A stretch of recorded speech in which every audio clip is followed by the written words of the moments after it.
Things we're going to do tonight. There's some stories we're going to tell, some memories. We have a game we're going to play. It's going to be awesome. So, the game, by the way, is going to require us to kind of move a little bit around and get us in groups. So we'll kind of organize that a bit. Don't get too comfortable. It's not an active game. Once we moved into place, then you can stay there for the duration of the game. So. We have. I hope not, because she's 50 now. She's not as active as she is. We have a song that Mom's going to sing for us. No. Not first. The third. Pay attention. Third. Kids these days, they just. Right. And then we have a special hymn we're going to sing, the four of us, in your honor. And then we're going to do some songs around the campfire, and then we have some sharing time at the end. Yeah. And okay. So, any questions? All right, we'll start. When's the open mic? At the end. At the end. At the end. Here we go. The first thing I want to do is to correct a rumor that's been floating around for 50 years. The rumor was that I drove around Bergen for an hour before Muriel and Becky was born. Well, that's not quite the way it worked. In 1969, I was working for the Boeing Company, and the rumor was that our contract with Boeing was up on the 14th of June, and we were going to get a new contract on June 15th. So I knew that when we got a new contract, we would get better maternity benefits. So when Mother went into labor at about 11 o'clock on June the 14th, I said, "Oh boy, I'm gonna wait till we go to I don't want to check in before the 15th." See, so I got to the hill by Highline Hospital there. It was 4 to 12. I said, "Can you make it another 15 minutes?" Well, it wasn't a very good answer, but I got one anyway. The reality of it was we checked in the hospital, and we went into false labor. We were back home again, and Becky was then born on the 16th of June, just 50 years ago, kind of thing. Well, it would be 50 years ago tonight that you were driving around. Driving around here, it was not for an hour, it was only 15 minutes. Okay. In order to help celebrate Becky's birthday tonight, I went through my archives at home, and I had a file there where I collected stuff for each one of these kids. One of the things I ran into was this card here. Let me open up. This is a card that was made by Becky for Father's Day. She probably was 4. See, she was an artist then too, kind of thing, that sort of thing. And then we had another.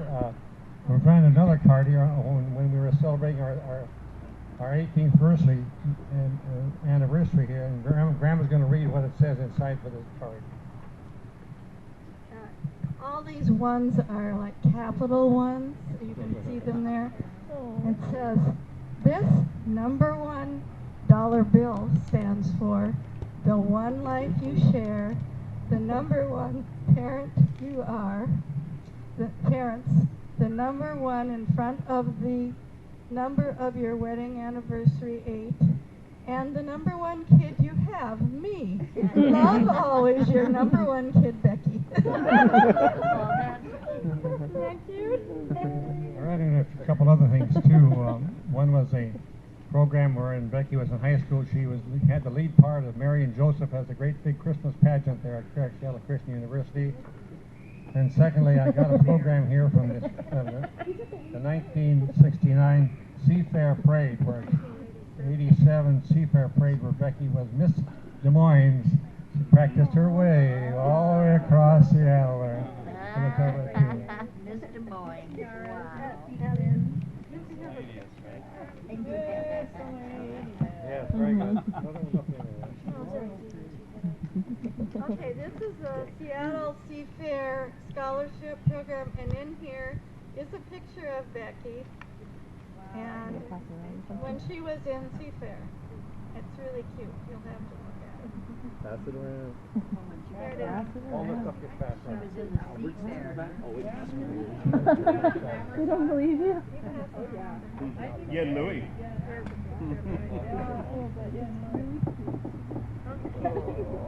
You know, while I've been sitting around laying and doing nothing, Grandma's been working.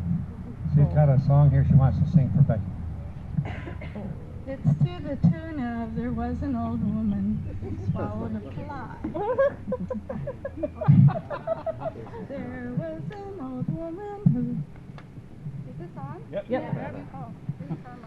Get into it real close. Bring it up close. That's the Sweet Violets There was one. an old woman who once was a child, a sweet little girl who never was wild. We love her so. She went to a college to be a good nurse. It's good for the patients and good for the purse. It could be worse. Her husband there and a coach and a teacher. Much of his life, his wisdom a reacher. A perfect pair. The 50-year-old woman who raised 3 boys. Lots of toys and lots of noise. Those would be 3 big boys. Her musical talent, especially her voice.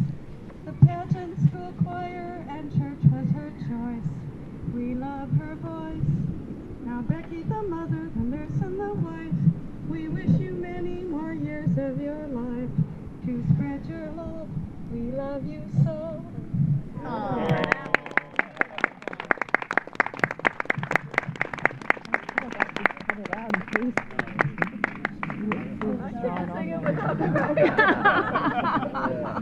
I can hear is perhaps he'll die. We changed the words to protect the innocent. So,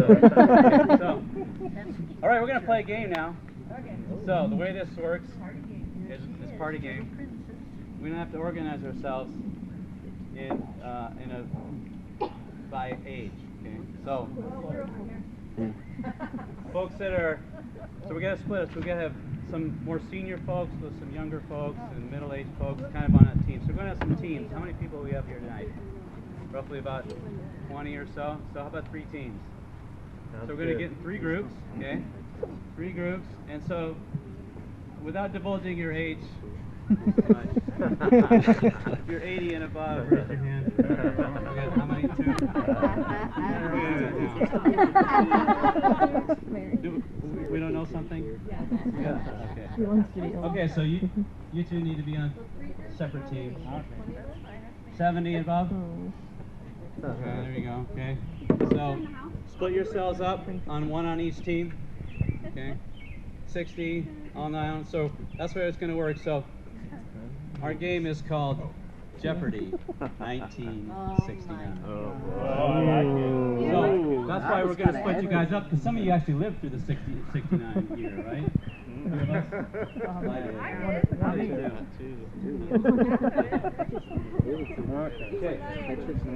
You have to go down there with your team then. Okay, so we're going to divide up. We're going to move around, get in our small groups, 3 groups. Christina, we need.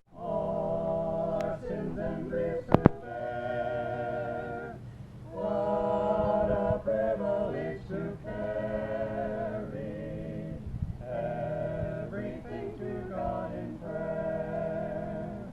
Oh, what peace we often forfeit.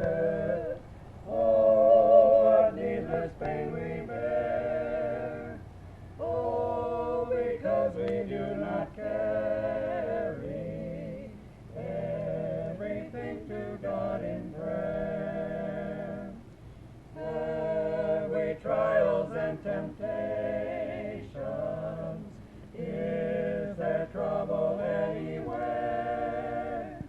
We should never be discouraged. Take it to the Lord in prayer. Can we find a friend so faithful, who will all our sorrows share? Jesus knows our every weakness. Take it to the Lord in prayer. Are we weak and heavy laden?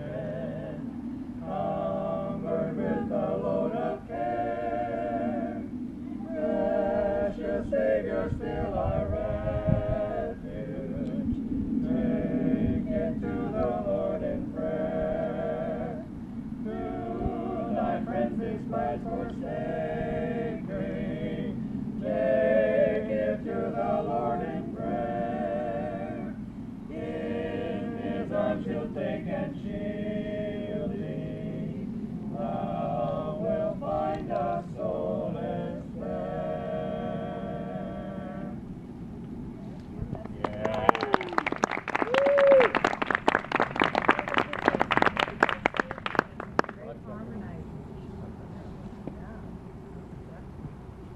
For 5 minutes in the car, that's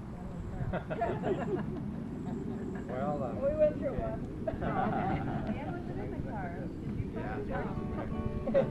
They were FaceTiming.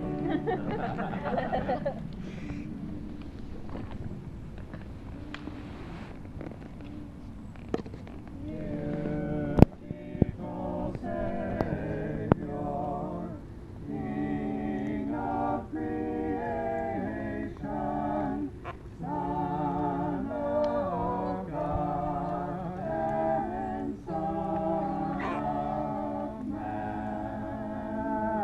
Truly I love thee, truly I serve thee, light of my soul, my joy, my crown.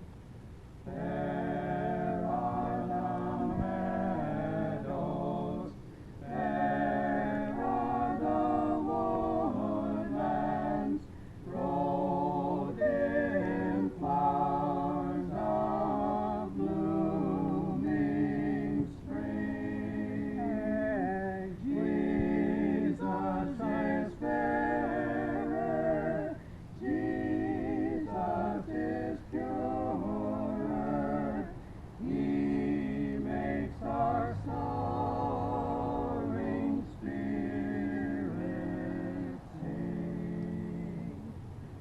There is the sunshine, there is the moonlight, bright the sparkling stars on high.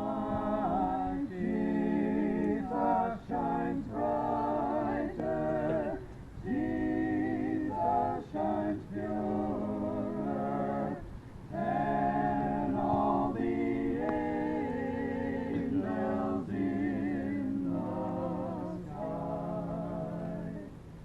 Beautiful Savior, Lord of the nations, Son of God and Son of Man, glory and honor, praise, adoration, now and forevermore be thine.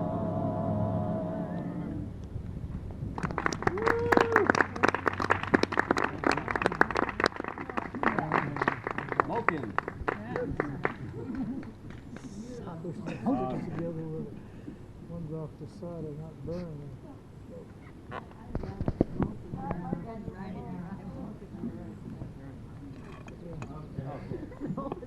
So what we want to do? Push some of those off the side in the middle. There you go. Becky's, yeah, no, I don't need a microphone, I'm a teacher, so. Becky's love language is words of affirmation. And so, what we'd like to do is just let anybody who wants to share something, I'll probably try, so I'm gonna wait till the end. But, if there's anybody that wants to come up and just share, it could be a story, or it could be just a memory, or just some, words. And my sons better help me out with it. So I'll finish up once other people have gone. So I don't know. Joel or Connor? Connor said he wanted to go first. Oh, he wants to go first. Maybe that's why he ran to get his notes. He's got some stuff. Don't feel obligated, okay? I Yeah, know how don't this feel is. obligated. I know how this is. I've been Just wanna take it. before. Oh my gosh. I have to do my You want to go grab some more? There's that plastic one. There's a chair behind Christina. Connor, you're up first, so. Yeah. There's only like a couple of them. Yeah, you're leading I off. thought you said you wanted to go first. You're the first one. Yeah. Make sure you put a fire right Did Derek go? Derek go? Sitting back there. Have a green chair. You want it? Yeah, you. Sure. I'll just sit on the Done bench. some noises. I'll go get some more That's a chairs. lot written there. I'll block. Can't you? Bad chairs for you. All right, I think everybody knows me here, Barb. but Connor, the oldest son, and I wrote out some things to share for some memories that I appreciate about my mom. So Mom, I have so many fond memories of you throughout my childhood. I remember our homeschool days together with you and how much fun it was. Trying to beat you in every math challenge, and you having to push me when I was dragging my heels to write and do art projects. You pushed me to step out of my comfort zone and step into public school where I'd be even more challenged. From the beginning until now, you have always been so encouraging to me. You show love through your encouraging words, your acts of service, your quality time, your amazing gifts, and your warm hugs. You're so positive and nurturing, and I know that I would not be the man I am today without you. Another semi-recent memory I have is when I needed your help to finish my film analysis. I don't know if you remember that, on Night of the Hunter. You stayed up with me until 3 or 4 in the morning to help me prepare well when you didn't have to. But I nailed that presentation the next day, and I couldn't have done it without your help. All of my successes in life can more or less be traced back to all that you have invested in me and in my life. You've always been there for me and the rest of our family, and you serve us so well. Finally, one of the most important things you have shown me is how to have a strong relationship with God. You always have prayed for me and taught me how to follow God in every aspect of my life. Those prayers and teachings have been so influential in my life more than you could ever know or realize. You have always set a great example of what a godly wife and mom looks like. As I prepare to get married, I am reminded how important your example has been for me personally, and I'm thankful for Christina, who has these similar qualities. I can't say enough great things about you, Mom. Happy 50th birthday. I love you so much.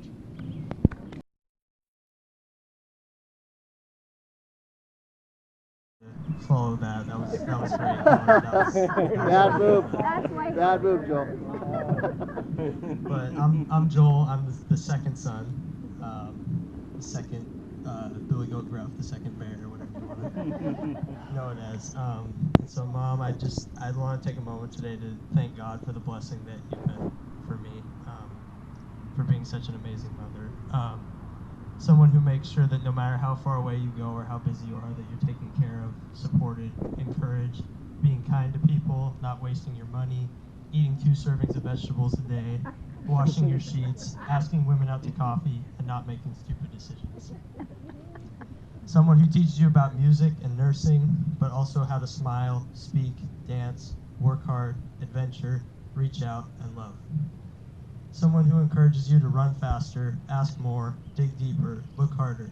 Whatever you're looking for, it's always there somewhere. You're just not looking hard enough. Give it another shot, simply because she genuinely believes that what you're trying to achieve is doable with just a little bit of perseverance, something she's never seemed short of. Someone who's excited by the company of others and never hesitates to understand friends and family on a deeper level, always looking for ways that she can lift them up and challenge them to be better. Someone who never misses an opportunity to have fun times with others, whether it's taking a cruise to Alaska or vowing to watch every single Marvel, Harry Potter, Lord of the Rings, or Star Wars movie without completely understanding the plot. Someone who knows how to take charge and command respect when needed without actually smashing the game system. Someone who will make sacrifices to help pay for you to go to a certain school or take a trip with the band, or will take time out of their week to help you get your car fixed, go get your clothes dry cleaned, or stand by you when you go into surgery 3 times. Someone who tells many stories, some to entertain and many to instruct, who will use life experience to explain and teach, but knows when to let your own experiences teach you. Someone who's always there to talk when things aren't going your way and will pray with you and for you even when they are.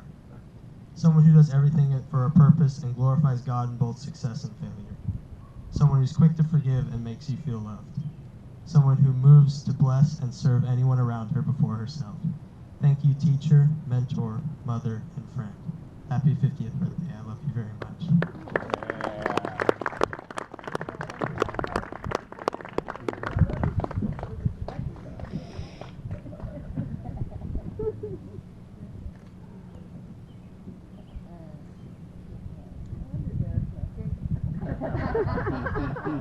I'll get it out of it tomorrow. I had this mic once, but I took another chance to say how really proud I am of you guys. I've seen all you go from little tykes to the adults, both Becky and Dan, and now all you grandkids. And I can say for myself, you're looking at the proudest grandfather you ever saw. I'm really proud of you all. I've watched you now grow up and find ways in life, and if I don't live another day, I'll go away happy because I've seen your kids become real people. Thank you.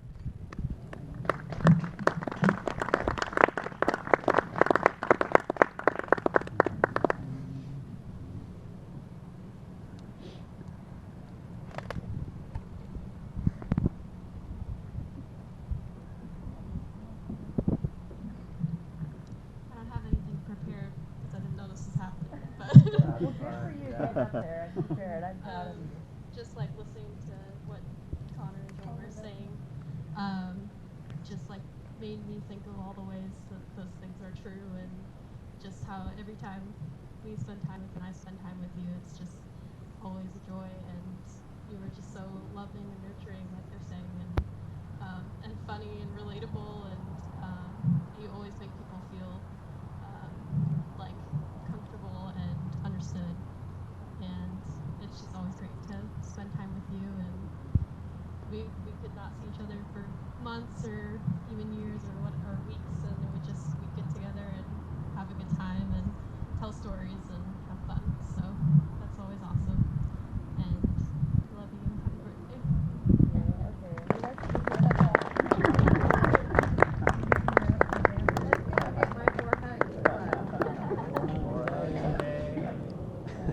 What is that song? Hugs a day, that's the minute. You guys want to sing it? Hugs a day, Guitar? that's the minimum. Oh, maximum. That's maximum. So, hi, I am Ethan. I am Becky's nephew. That's what you are. And so Thailand had moved here after I graduated high school, and my family still lives out there in Thailand.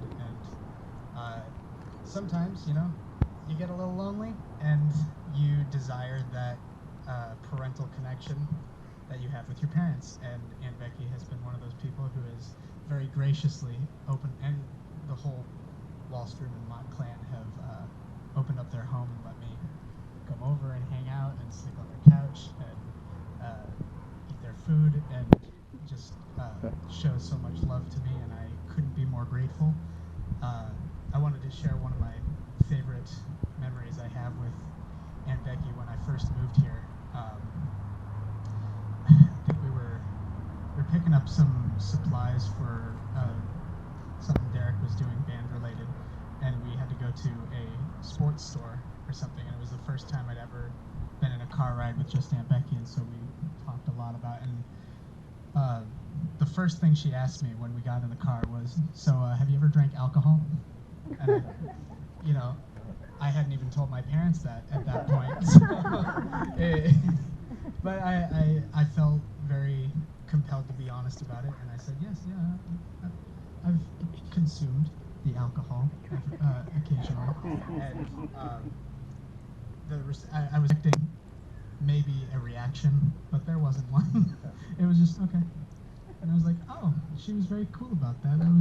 That was very nice. Wendy found out about that later. Yeah. Maybe I Well, was so shocked. I didn't know. yeah. Well, so it ended up making me feel better about telling that to my parents or something, and so now I feel like I have a very honest, strong connection with my family, and that was one of the moments that helped push me towards that, and I appreciate that, and I love you.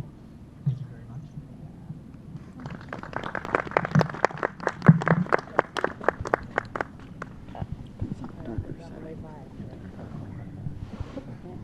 I remember that conversation. Oh yeah, I remember.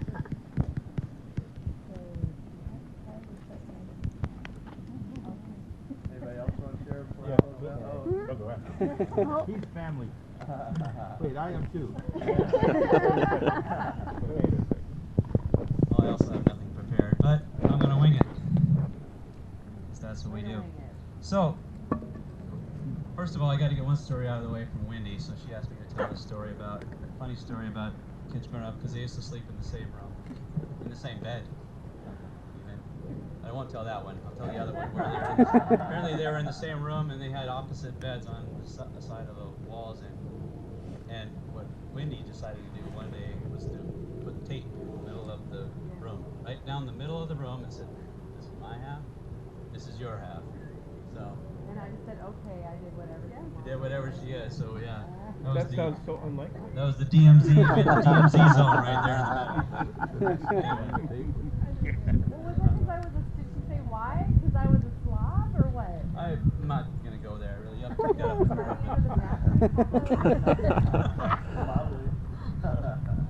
No, seriously, though, one of the things that's been really fun for me is just going through life together with you. Kids have been growing up, same age, and we've had a lot of experiences, just up and down the I-5 corridor. Every time we get up here, we come and see you guys. Every time you're down in that area, just last weekend, we hooked up and watched the band parade, and good job to Derek's band, won the tournament. So that's, for me, that's been really fun. A lot of support and encouragement you've given me throughout those years, and just going through the whole process of kids and our camping trips. We've had a lot of fun in Maple Grove every year, and that's been a staple for us. Really appreciate that. So that's I want to thank you for that. Love you. Happy birthday. Always arranged when you played that you were the dad, you were the mother, and you were the baby. I am the baby. Number one.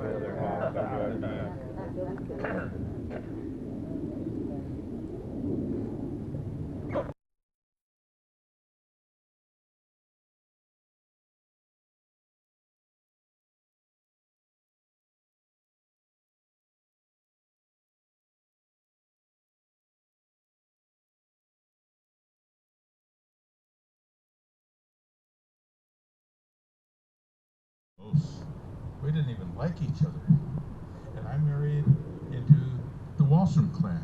And they were so always friendly to me and so welcoming me. Well, 6 years after I got married, I turned 50. And Jean said, "What do you want to do on your 50th birthday?" And I said, "Let's you and I go wander the streets and the docks of Seattle and just have this quiet, wonderful day." And Becky called. And she said, "What are you doing?" And I'm going, "Huh?" And she said, "We needed to get a shot at you at your 50th birthday." And that is the moment when I woke up and understood I was part of their family. And I cannot tell you how much that meant to me. Other things, yes, but that one. It changed my life in that one question. And I'll love you forever for that. Thank you.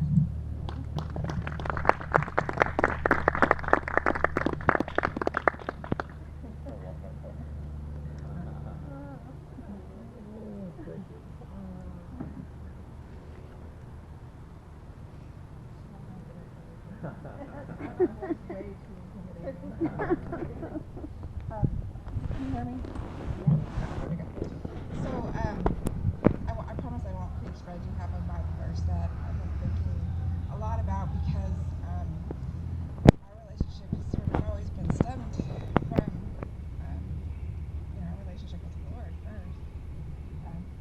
John 15 says, if you abide in me and my words abide in you, ask whatever you wish and it will be done for you. But by this my Father is glorified, that you bear much fruit, and so prove to be my disciples. As the Father has loved me, so have I loved you. Abide in my love. If you keep my commandments, you will abide in my love, just as I have kept my Father's commandments and abide in his love. And my testimony is so wrapped up in coming to live right next door to the Wallstroms. And that was, I prayed 2 days before we came to live there to accept the Lord in my heart. And I was lost. I didn't know anything to do. And then the Wallstroms were there. And it was like, and the Tims and, the parks. And it was a total life-changing for me, as well as, our whole family, but especially for me. And I just want to honor you today because I'm part of your fruit, as well as my children, and the fairest side of the family, and so much more than we can even think, because of your testimony and because of your love that you have abided in the Lord, and there is fruit everywhere that has come because you have been faithful and you have abided in God's love and you've shown God's love. And part of that has always been, I don't know how you do it, but you have a gift of asking questions to people that, like you asked that question to Ethan, and wherever we are, that's the biggest thing that my kids say is, and Becky asks the best questions. She knows what to ask me. She always knows, where to go and how to get there, and all of a sudden we're talking about plants to begin with, and then we're talking about so much more, and you have touched each one of my kids so much like that, and we just love you. We appreciate you. You are the best gift giver in the whole wide world. All my kids love, and I do love every gift. I mean, it's like you guys know, Yeah. right? Right? She's just the best gift giver, and you've been a gift to me forever.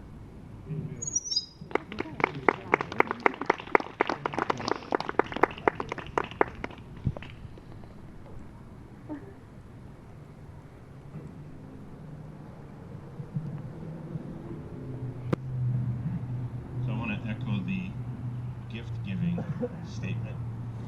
Most people wear WWJD bracelets. At our house, we wear WWBG. What would Becky give? Kyla's always caught us at the store. She'll be where TJ Maxx doesn't matter, and she's thinking, what would Aunt Becky give? She always gets the perfect gift. We've known each other 36 years. 36 years. And what amazes me today is the same thing that amazed me when I was 14 and lost and confused. And I first met you, and I couldn't believe the light and the smile and how you shone for Jesus. I was immediately attracted to that, what you had, and I wanted some of that. I remember in our conversations, you were in, 7th grade, and you would speak so freely about Jesus like he was sitting in the room next to us, and I was just trying to figure out who he was. What was this thing you guys at church were talking about? I didn't get it. And he was so real to you, and it was like there were two of us sitting on a log, and he was right there, and you would just talk about him, and you've been pointing me to Jesus ever since. To this day, you are a master at active listening. Your ability to show value to me and to the people around you by the things that you say, by asking questions, by the way you listen. It's such a gift. I was a guy at the church from the other side of the tracks.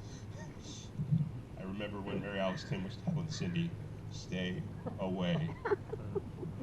I remember when Wendy told Cindy, don't ever date that guy again. And I know the guy they were talking about, and I'm not very fond of him these days, looking back.